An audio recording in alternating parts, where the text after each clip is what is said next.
Boa noite a todos, espero que estejam todos muito bem. Ou bom dia, boa tarde, dependendo do horário que você está assistindo. Hoje o assunto vai ser milícias. Então a gente vai falar dessas organizações, o que elas são, né? Quando a gente fala de milícias, a gente lembra, às vezes vem à cabeça, né, aquele livro Memórias de um Sargento de Milícias, de Manuel Antônio Almeida, que retratava a sociedade do Rio de Janeiro no ano 1854.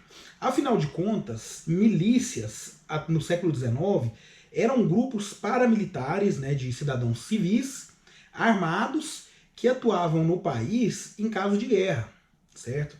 Só que hoje o panorama é totalmente diferente. Atualmente, as milícias elas são organizações criminosas, certo? Compostas por ex-militares, ex-policiais civis ou ex-militares das Forças Armadas, do Corpo de Bombeiro. E quais são os objetivos desses grupos milicianos? O objetivo deles é bem simples. Eles pegam uma comunidade carente, geralmente uma favela, e passa a atuar como protetor, né, como um grupo armado, né, com poder de polícia. Eles fiscalizam o tráfico de drogas, eles não permitem que haja venda de drogas na comunidade. Eles combatem o crime, a criminalidade dentro da favela.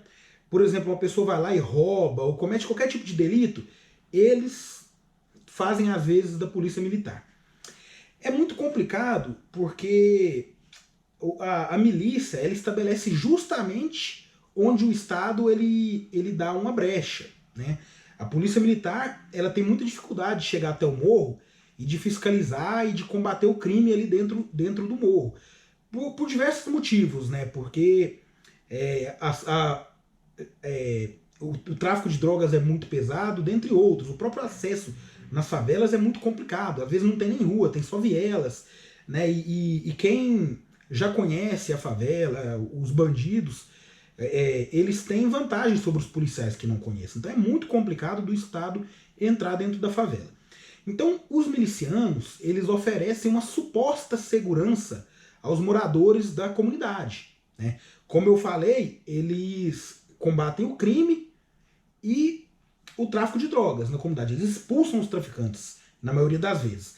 Mas acontece que essa é uma falsa sensação de segurança.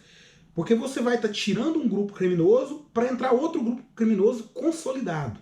Porque a milícia é um grupo consolidado. Ela tem muito mais poder sobre a população.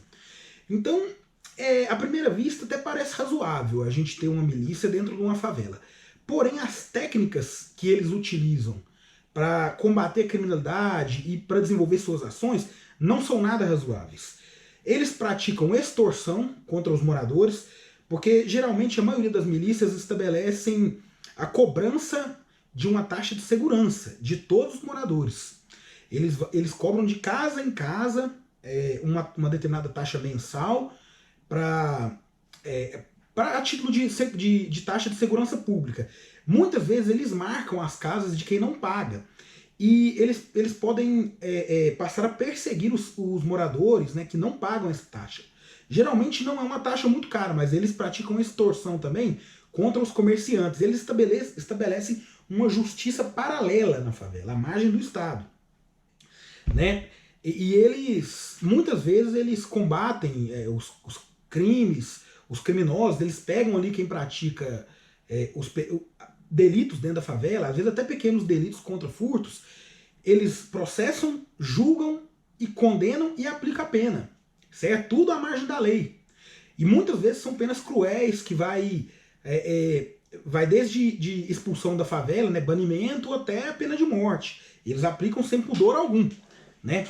Então é muito complicado, porque às vezes também a pessoa ela se recusa a seguir os mandamentos da milícia e ela pode também, né, ser tida por exemplo e ter sua vida tirada. Então é complicado, porque você vai estar substituindo a ausência do Estado por um grupo criminoso que diz estar combatendo a criminalidade.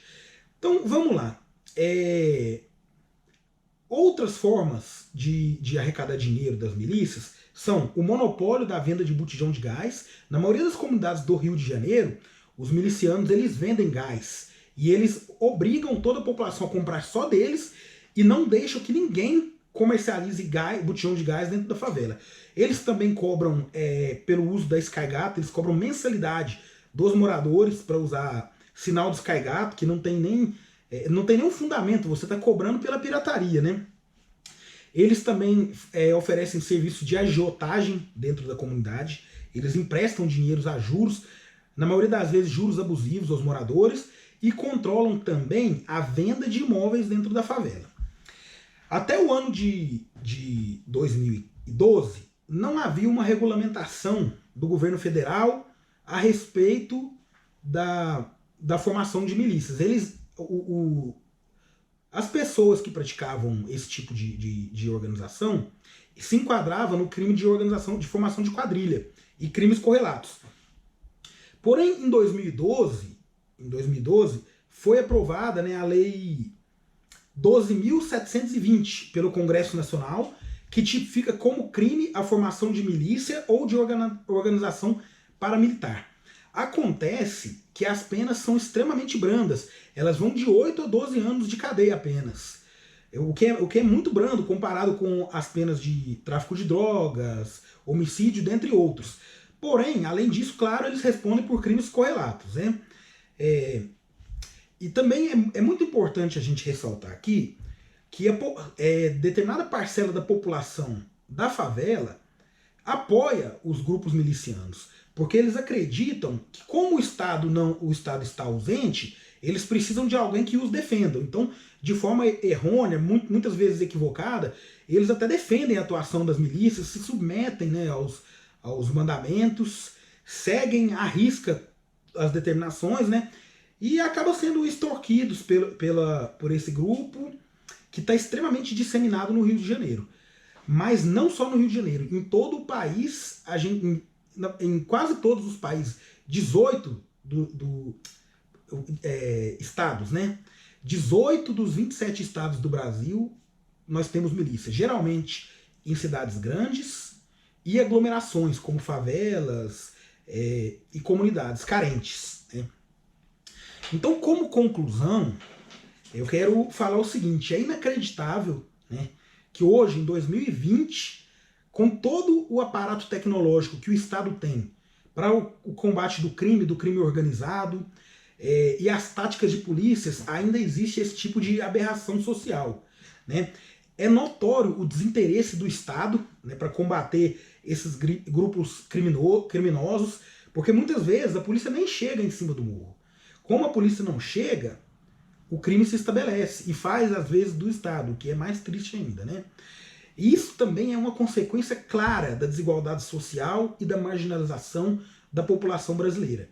Afinal de contas, você nunca vai ver uma milícia em um bairro nobre, em uma área nobre de uma cidade. Você pode até ver uma segurança privada, mas não é a mesma coisa. Porque uma segurança privada de um condomínio, às vezes até alguns bairros ricos de grandes cidades, eles simplesmente seguem a lei. Se entra um marginal ali, eles acionam a polícia, eles fazem segurança patrimonial. E milícia vai muito além disso. A milícia, ela tem um tribunal paralelo, ela tem uma justiça paralela, e isso corrói a sociedade de uma forma inimaginável. Porque quanto mais avançam, mais difícil fica para o Estado combatê-las. Outro aspecto muito importante que não pode ser deixado de lado, quando a gente fala de milícias, é o viés político que as mesmas têm perante a comunidade. Na maioria das comunidades em que há grupos paramilitares de milícias, eles elegem determinados candidatos, obrigam a população a votar apenas nos seus candidatos, como se fosse uma espécie de voto de cabresto, e eles impedem que opositores façam campanhas políticas, panfletamento ou até comícios dentro da comunidade. Então, inclusive no Brasil já temos diversos casos, né, de políticos que foram eleitos, no Rio de Janeiro principalmente, vereadores, né, políticos que foram eleitos por ser milicianos. Eu vou deixar o link aí da pesquisa que eu fiz na descrição. Se vocês quiserem aprofundar e ler algo mais, fiquem à vontade. Então o vídeo de hoje era isso. Espero que vocês tenham gostado. Muito obrigado e até a próxima.